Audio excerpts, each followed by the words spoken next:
Hey everyone, I'm back once again working on a guide for you all. I've been pretty busy working on another project which you'll hopefully see very soon. In the meantime, I wanted to give you a tiny sneak preview into what's been going on. So we're going to be covering Ravine chimps.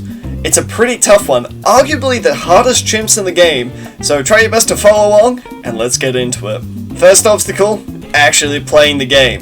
The round 6 start is a little bit tough. 3 darts here on last. Try to aim for the hilt in the middle of the dart monkey's hair. Here on strong, the top of the dart monkey's head will be just before the corner. And here on first, try to cover the dart monkey's right eye with the tree when it sways back towards you. Press play. Don't forget to click the sword before round 7. I have to click it 20 times as the sword flies out at 24 clicks. And if you suck at counting like me, well, accidents happen. Upgrade your bottom dart to quick shots and wait for the last green balloon to be travelling down the bottom path to click the sword. If you don't, it'll fly past and you'll have to start again. Another dart on round 8 in the crevice near the bridge here on strong. Another dart on strong for round 9 near the bottom right path. Try to tuck this one in nice and tight. If you do, you won't need another dart on the right side. One final dart in the middle of round 10, leave it on first. If you've done everything correctly, you should live all the way up to round 13. We're going to plop down Geraldo down just away from the ledge. Leave enough space for a shooty turret later on. You'll place a shooty turret below the 2 dart monkeys on round 14, and place another shooty turret in the right crevice on round 15 and put it on last. During round 15, you'll want to hover some rusty old spikes over either exit as they can both leak. Same for round 16 on the bottom lane. Get a sniper on round 17, make sure it's on strong, then refresh the bottom spikes on round 18. Place the shooty turret above Geraldo on round 19, then upgrade your sniper to full metal jacket on round 20. For 21, be ready to refresh your bottom spike pile. Glue the wave on 22, and get your ace on round 23 right there. Refresh the spike pile on 24 if needed, as you need to be able to catch the singular camo coming through. But wary of the purple balloons on round 25, spike either lane if needed. It's rare but you can lose here. Get sharper darts on your ace, then centered path on round 27. Place the centered path on the middle right bridge to get the perfect circle, then reverse the flight path. You'll do this for every odd round that you have to do ace micro on, which is thankfully not many, but there are still a few. After all, micro is for nerds. Now we save up for a never miss targeting. On round 31, glue the wave. For 32, place your centered path on the center left bridge, reverse flight, get a spike pile on the left side now as well, and if your spike pile is not doing so hot on the right side, make sure to get some more there as well. As soon as you see the white balloons coming out, glue the rest of the wave. Camo potion on 33 for Geraldo. For 34, buy never miss as soon as you can afford it. Then move your centered path down to the bottom left of the screen. It's going to stay there for the rest of the game. Buy up rapid fire and lots more darts on 35. For 36, start by gluing the wave and camo potioning the never miss. Careful with the alch placement here. Try to line it up with the alchemist's hair on the right side of the ace. Buy larger potions and acidic drip when you can afford it, because if you don't, well, you die. Kinda how Ravine works, very unforgiving. And I think this is Rohan's favourite map. Reverse the flight path for round 38, then reverse it back after the wave is done. Get a 001 discount above your alchemist, top straw things to the right side of the ace? I don't know. Before the Moab, upgrade your alchemist to Berserker Brew, and then put a blade trap down to clear the remnants. Things don't let off past the 40s. On round 42, reverse flight path again, then upgrade your alchemist to a stronger stem on 43. Purchase your second village discount, then get a village right next to your other one. Get both discounts and a larger radius. From there, plop down a spike factory down next to your Geraldo, as you want both villages in range as well. Glue on round 46, get smart spikes and bigger stacks on your factory and put it on smart, and get your middle path upgrade on the alchemist. Continue to upgrade your spike factory to spike balls. Balls. Jungle drums on your village and enjoy a peaceful round 49. Second factory placement time.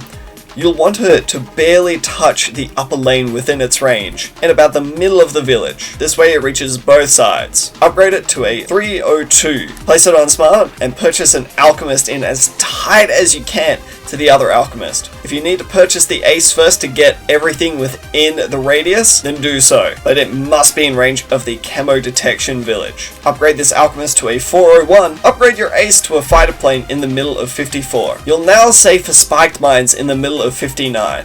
This will all but solidify the right side up until the late game. It's an easy round 60 kill. Last few upgrades for a while. Upgrade your ace to Dart Storm with centered path, glue the first wave on 63 and you're pretty much Gucci. If your alchemist buffs aren't on properly, you'll die on 64 so you can use an emergency glue, but try not to spend too much money. Finally, buy up a radar scanner on your other village and we finally get to chill for a few rounds. And by a few rounds, I mean we're back at round 71. This one's nice and simple though, just reverse your ace flight path. Again, make sure to swap it back for 72. Speaking of, glue the left side on 72 as the left BFB will break through if you don't. Sharpening stone on 75, then reverse your Dart Storm's path. Maelstrom before 76 on the left side. 78 is a bit scary. You can't Maelstrom right away because the massive ceramic waves aren't there, so you'll need to place it down when it comes out. Even after that, you'll still need to glue the left camo ceramic wave to not die. Make sure you center path the right side for 79. For round 80, you'll again need to time the Maelstrom. As soon as the ZOMG layer pops open, place the Maelstrom in the middle of the BFBs. If you place it outside, it will not do enough damage. Reverse path again for 81 and pray. This one's a bit of RNG. If too many BFBs split and go on the left side, you cannot win. Look at how this setup barely holds. One pineapple left. 82 is similar. Replace your ace and immediately buy Sky Shredder as soon as you can afford it. You're going to get another spike balls on the left side. This one's 320. Once again, we can chill for about 5 or so rounds. Back to work again. Let's put our 102 village in this area and start working towards an overclock. Make sure you reverse path on 87 on your Sky Shredder. Buy up an overclock after round 88. On round 90, place down a glue and give it camo potion and give your shredder a camo potion for the extra camo damage. From this point, be sure on every single round to change the path and the direction of your shredder. Your goal is to not let the mobs hit your spike pile. If you do, the run will be over. After round 81, buy up Moab glue. On 82, you want to overclock when the ZOMGs start to split lanes. After you split open all the ZOMGs, you'll want to reverse the pathing mid-round to catch the rest. Buy up a top path Moab press. You can get a little bit cute on round 93 here with some reverse path micro to save some time for your cooldowns. Upgrade your village to primary training. On round 94, overclock when you see a large chunk of mobs split away from the group. Make sure to use reverse pathing micro to catch some of those large waves. Just look at how close it gets here again. It's very scary. Buy up a sabotage. Round 95 is nice and simple. Overclock when the first few DDTs are out. Now for the really tough stuff. These are the real testing grounds in Ravine. Before 96, buy up 2 spooky totems here and here. 2 glues on the right side, get a pickles on your big plane, and upgrade the glue to a splatter. Get your sub under discount and get a ballistic missile. You'll sabotage when a large group of fortified mobs appear. You'll overclock on the large group of ZOMGs. Reverse path as the BFBs get broken open. Make sure the big plane flies the other way for 97. Before round 98, buy 2 genies. Get your last glue right side. This is the toughest round. Once you make it past here, well, it's not done, but it's still easier. Let's break it down. You gotta sabotage the large group of fortified mobs pretty much right as the ZOMGs start to split lanes. You'll then overclock the large group of Moabs. You'll want to reverse path when the BFBs start to split open, but this time you'll need to double Maelstrom if either side is stacked up against you, just like this right side. Again, there's no way for your spike pile to hold this, so just play it slow.